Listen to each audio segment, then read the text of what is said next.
उत्तर प्रदेश की मुजफ्फरनगर जिला कारागार को कभी दुर्दांत अपराधियों के कारण जाना जाता था।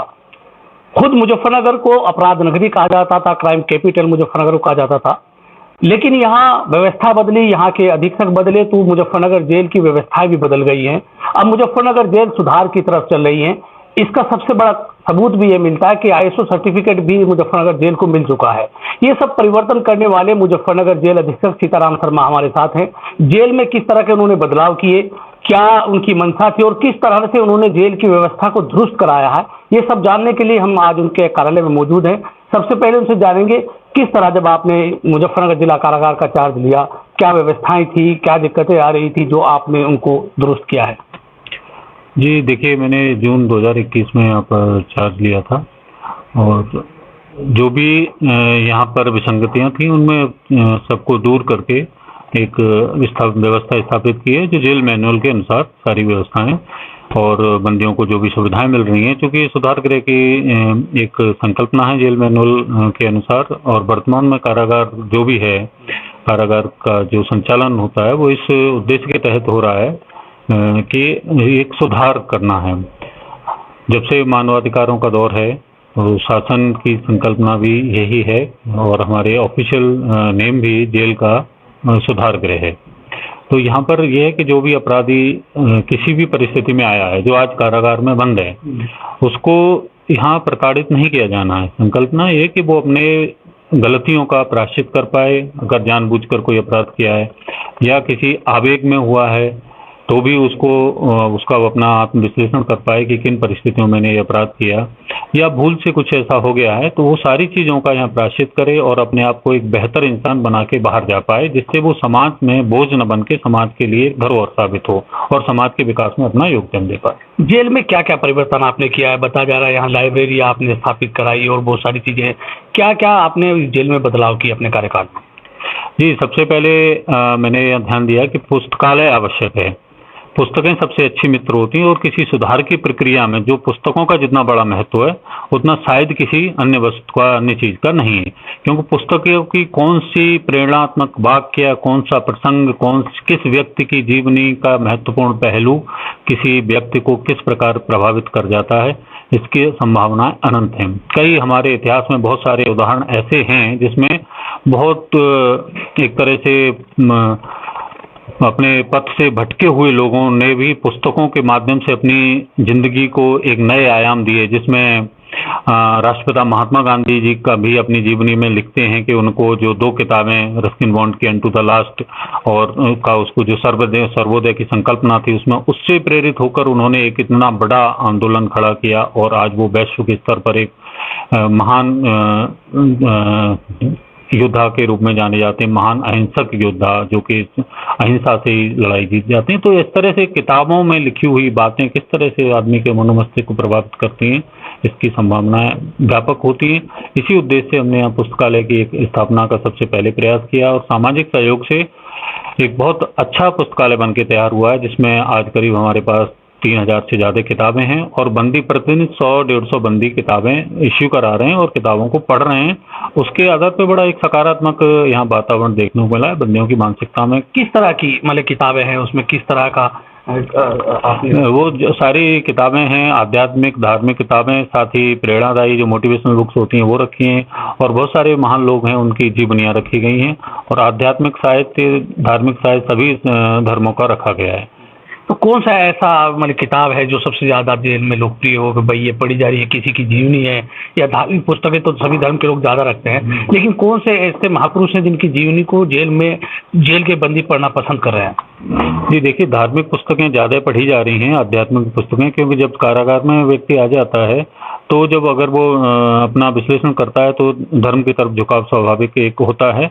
और चूंकि हमने यहाँ वातावरण ऐसा उपलब्ध कराया है कि व्यक्ति अपनी धार्मिक जो भी उसकी मंशा है उसको अपना पूरा करे, आध्यात्मिक रूप से आए, योग का भी यहाँ व्यवस्था की गई। तो जो आप कह रहे हैं अगर किसी व्यक्ति विशेष का देखा जाए तो इस तरह का अभी आंकड़ा हम लोग के पास नहीं, लेकिन गांधी जी की बहुत सारी जीवनी रखी गई, विवेकानंद की भी जीवनी है, ये सारी जीवनी बराबर से पढ़ी जा रही हैं। तो अधीक्षक साहब, जिस तरह आईएसओ सर्टिफिकेट मिला, आपने बहुत सारे बदलाव किए मुजफ्फरनगर जिला कारागार में, कौन कौन से ऐसे बदलाव थे कि आईएसओ सर्टिफिकेट देने के लिए मुजफ्फरनगर जेल को चुना गया है। देखिए ISO सर्टिफिकेशन हुआ है वो क्वालिटी मैनेजमेंट सर्विसेज में हुआ है, यानी जो भी मैनुअल के अनुसार यहाँ सेवाएं दे हैं, बंदियों को जो सुविधाएं उपलब्ध करानी है या जो जहाँ का मैनेजमेंट रखना है, वो सारे मानक उनके पूरे हुए जो उनके स्टैंडर्ड थे। इसमें हम लोगों ने सुधार की संकल्पना में सबसे पहले स्वास्थ्य पर भी ध्यान दिया, तो यहाँ के अस्पताल का एक्सटेंशन कराया जिलाधिकारी महोदय के उससे सहयोग से, उसमें 5 बेड भी बढ़ाए गए हैं। दूसरा यहाँ पर जो पुस्तकालय का आपको बताया, ये भी यहाँ योग मित्र की संकल्पना भी ली गई, जितने यानी योग, क्योंकि स्वास्थ्य के संवर्धन में योग का बहुत बड़ा महत्व है, तो यहाँ पर लगातार बंदी योगा करते हैं। तो योगा प्रैक्टिस के लिए हमने कई संस्थाओं से संपर्क किया, उन संस्थाओं ने यहाँ पर प्रैक्टिस कराई। उसके बाद जो लोग अच्छे योग एक्सपर्ट हो गए, वो पहले से भी थोड़ा बहुत जानते रहे होंगे बाहर से और यहाँ ट्रेनिंग लेके अच्छे योग एक्सपर्ट हो गए हैं। ऐसे 14 लोग हैं, उनको हम लोगों ने योग मित्र बनाया हुआ है। वो सारे बैरकों में अलग अलग सुबह योग कराते हैं, तो इससे एक स्वास्थ्य की दिशा में भी सुधार हुआ है। आज हमारे यहाँ 27 बेड का हॉस्पिटल है, उसमें लगभग 5, 7, 8 बेड खाली ही रहते हैं, क्योंकि इतने मतलब ऐसा नहीं हो रहा कि ओवर क्राउडिंग की स्थिति अस्पताल में हो। तो जैसे पहले कि अगर रेफर कर दिया जाता था, बेड कम है, जगह कम है जिला कारागार में, तो जिला अस्पताल में रेफर कर दिया जाता, अब सब वो स्थिति बदल गई जी? नहीं, रेफर तो अभी भी किया जा रहे हैं। अगर चूंकि अगर कुछ ऐसा होता है, क्योंकि हमारे यहाँ एक डॉक्टर और एक फार्मासिस्ट रहते हैं और यहाँ पर प्राथमिक चिकित्सा ही उपलब्ध होती है। अगर थोड़ा सा कोई गंभीरता होती है तो हम उसे हमारे चिकित्सा अधिकारी बाहर ही भेजते हैं, जिला अस्पताल, या फिर वहाँ से भी कई बार रेफर किए जा रहे हैं। कुछ बंदी हमारे एम्स में ट्रीटमेंट पा रहे हैं, कुछ हार्ट के रोगी हैं तो वो एम्स में भी हो रहा है, कैंसर की डिसीज, इस तरह की जो बड़ी बीमारियां हैं उनके लिए बाहर भी भेजते हैं। मुजफ्फरनगर जिला डीएम साहब ने भी आपको सर्टिफिकेट दिया है आपको कि आप जेल में आप बेहतर काम कर रहे हैं, किस तरह देख रहे हैं सब? जी, निश्चय कि सारे हर स्तर पर सहयोग मिल रहा है और उसके लिए जो भी काम कर रहे हैं उसके लिए एप्रिसिएशन भी हो रहा है। इसमें जो भी कारागार की एक आज सकारात्मक दिशा में ला पाए, उसमें हमारे DG jail Shri Anand sir का भी बहुत सहयोग रहा, उत्साहवर्धन उन्होंने हर समय किया है और जिस तरह की उनसे जो भी यहाँ की आवश्यकताएं थी वो अगर मांग की गई तो सर ने तुरंत उपलब्ध कराया। इसके साथ साथ माननीय मंत्री जी भी जब से उन्होंने ये कार्यभार ग्रहण किया है तब से लगातार उनका भी सहयोग रहा है और उनके निर्देशन में हम कोशिश कर रहे हैं कि और जो भी कुछ ऐसा है उसको और बेहतर कर पाएं। तो अक्सर जेलों से शिकायत आती थी कि जेल में अंदर व्यवस्थाएं हैं, वो खबरें आजकल बाहर नहीं आ रही हैं या व्यवस्थाएं दुरुस्त कर ली गई हैं, क्या कहना है आपका? जी, कोशिश की गई, सारी व्यवस्थाओं को दुरुस्त किया गया है और कोई भी ऐसा गतिविधि जो नियम विरुद्ध है या वैधानिक नहीं है, मैनुअल के विरुद्ध है, उस गतिविधि को पूरी तरह से रोक दिया गया है। किसी भी तरह के निषिद्ध वस्तुएं या निषिद्ध गतिविधियां पूरी तरह से रोक दी गई हैं और उस पर हमारा जो प्रशासन है पूरी तरह से सजग रहता है। इस तरह की गतिविधियों को न तो होने दिया जाएगा, ना हो रही है और किसी सूरत में बर्दाश्त नहीं किया जाएगा। कारागार विभाग ने भी बदलाव किया है कि सप्ताह में 2 बार या 3 बार अब बंदी से मिल सकते हैं उसके परिजन, क्या मुजफ्फरनगर में व्यवस्थाएं लागू कर दी गई? जी, वो कोविड काल में मुलाकात की व्यवस्थाएं सीमित की गई थी, बंद भी की गई थी कुछ समय के लिए।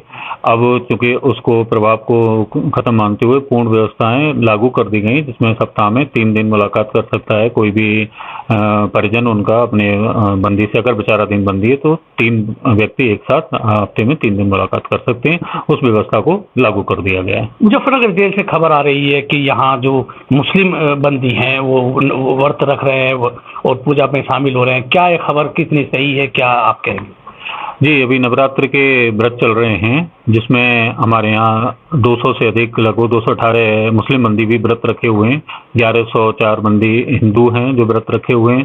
तो ये जब निश्चय ही एक सांप्रदायिक सौहार्द की बहुत बड़ी मिसाल है और जिस तरह से एक सामाजिक सद्भाव का संकेत जो बंदी दे रहे हैं, तो निश्चय ये से महसूस किया जा सकता है कि अंदर की जो है वातावरण में पर्याप्त रूप से एक सकारात्मकता पैदा हुई है, जहाँ पर सारे विदेश देश भूल के, धर्म संप्रदाय भूल के एक समानता का भाव प्रदर्शित संदेश दे रहे हैं जो बंदी। ये निश्चय समाज को भी ये संदेश ग्रहण करते हुए एक सामाजिक सद्भाव की मिसाल पेश करनी चाहिए। तो जिस तरह से वो व्रत रख रहे हैं तो जेल प्रशासन किस तरह से उनका ध्यान रख रहा है, किस तरह की व्यवस्थाएं उसके लिए जेल प्रशासन ने की है?